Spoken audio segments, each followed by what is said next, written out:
Good afternoon. It's a real pleasure to join you today to award the Diversity Project Champion Awards. It's always exciting to be involved in an award ceremony because we're recognizing people who are really going above and beyond and making a difference. And at a time when we are living through a pandemic that is affecting all of us in dramatic ways, I think it's even more important to stand back and look at the important things we're trying to change in society and who is actually doing that. There's been a lot of talk, an increasing amount of talk about diversity and inclusion, but the reality is that the change is taking longer, and we need to make sure that we don't let our guard down and that we redouble our efforts to make sure that the change that we all know is necessary is actually translated into real action. The impact of COVID has given us other things to think about. And as we now look towards the future, it isn't sufficient just to go back to March to the world as it existed then. We actually want to leapfrog forward. And when we talk about Build Back Better, we don't want that just to be a slogan. We want it to really mean something. It needs to be different. We know that the world is changing, but we want to have a world in which there is real diversity and inclusion, where we can recognize talent based on ability and nothing else, where we can create the sponsorship and the support to allow people to thrive, to come through from different backgrounds, and to actually get recognized and to take leadership positions. And it's as we do that, that diversity and inclusion will become absolutely embedded. And by doing that, we can absolutely assure that post-COVID, we will have built back better, it will be different, and it will show a roadmap to the future that we can all recognize and we can all celebrate. So today I want to pick out some of the people who are actually doing that right now, who are going to make the difference and who will help us get to the place that we want to be, to help us measure ourselves against the goals that we know are important. And change does not come about by accident. It comes about by concerted action. It comes about through people leading and through doing the right thing. So I'm delighted again to be presenting these awards today. And I'm going to go on just to highlight who is at the forefront of some of the changes that we're making. And when we talk about the sort of calls to action, what are the specifics in addition to the people?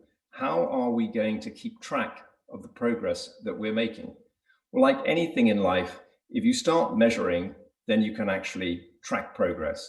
So for all of us in all organizations, we need to recommit to our strategies of diversity and inclusion.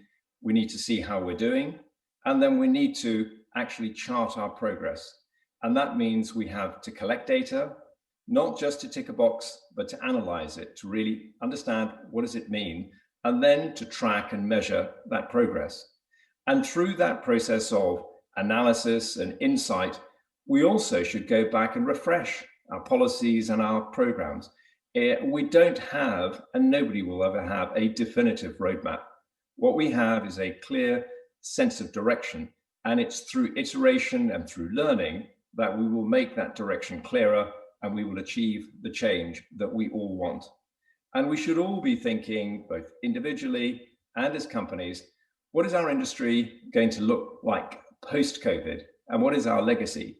We have a real opportunity at this time of profound change to really make a step change to the sort of society that we all want to live in.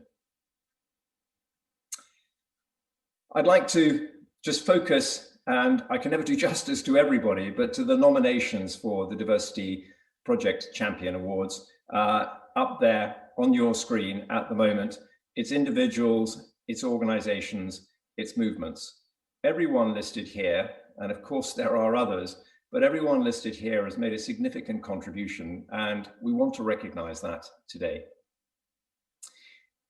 I also want to recognize and thank the judges. It's never easy to pick from a very large group of very talented people who are all contributing, but somebody has the thankless task, but it falls to me to thank the judges. So just calling out the 6 judges who've helped to choose the award winners today. Naomi Haynes, Upsana Bardell, Ahmed Mohammed, Ian Eyston, Rachel Green, and Herman Brody. thank you very much to all 6 of you. And then, of course, to the champions. And the 2020 Diversity Project champions are, first of all, Emma Douglas, who is LCP and Diversity Project Early Career Workstream Lead. Secondly, to Katie Halliday, BlackRock and Diversity Project Mental Health Workstream Lead. Then on to Linda Rusheim, HT Financial Marketing and Diversity Project Marketing Workstream Lead. Then to Rosanna Bocheri, Artemis and Diversity Project Smart Working Workstream. And finally, to Sean Taylor, Canaccord Wealth Management and DP Let's Workstream. A very, very big and hearty congratulations to all 5 of these tremendous champions. And thank you from all of us for the work that you're doing. And finally, to the 2 last awards for the DP chair and team. The first one is #TalkAboutBlack. We've all been talking about this. I'm sure everybody in the room has heard all about the great work that they are doing and the real impact and momentum that they're creating. And it's fantastic to see a buzz about something that is so important. So very, very well done to #TalkAboutBlack. And then finally to the DP Chair Award. There are a lot of people working hard across the various different work streams, and to recognize the work of Anna Maria Tuliak from Ludgate Search and the DP Smart Working Workstream Lead. So congratulations to Anna Maria, to Talk About Black, and to all of the other award winners. A tremendous contribution across a broad range of subjects, and something that gives us all a lot of encouragement that change really is going to happen, because there are a lot of very committed people who are endeavoring to make that a reality. And it goes beyond individual teams and individuals. It really goes to our industry. If we're going to make diversity and inclusion something that is more absolutely embedded and less of a project, it needs to be adopted by all of us, by all individuals and all firms. So it's encouraging that there are already over 60 member firms, and they cover some of the biggest investment management companies in the country and all of the related professionals that work around our industry. That's very, very encouraging, because that level of commitment is going to drive change. And from the member firms, we can go on to the partner firms and supporter firms. There's another 31 of those. You start to add up all of these partner firms, support firms, you will see the hundreds of thousands of people ultimately that are going to get behind this commitment and this endeavor that we all know is so important. And then, of course, no project like this and no endeavor like this will ever be successful without individual volunteers. It's a combination of groups and organizations and individuals that lead to real change. So with over 400 volunteers, we know that we are going to be successful. This is a great cause. It is something that has to happen. And as we build back better, I think the firms and the individuals and those we've recognized today will absolutely make this a reality.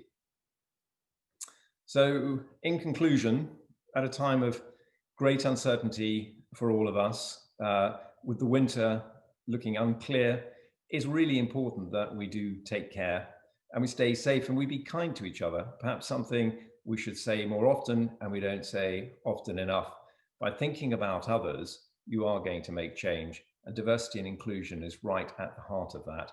And so we will get through these difficult times, and we can make sure that Build Back Better is more than a slogan. It is going to be the reality of life post-COVID, and a world in which we are naturally more inclusive and which there is real opportunity for all, and we will see the progress and the achievement that comes from that.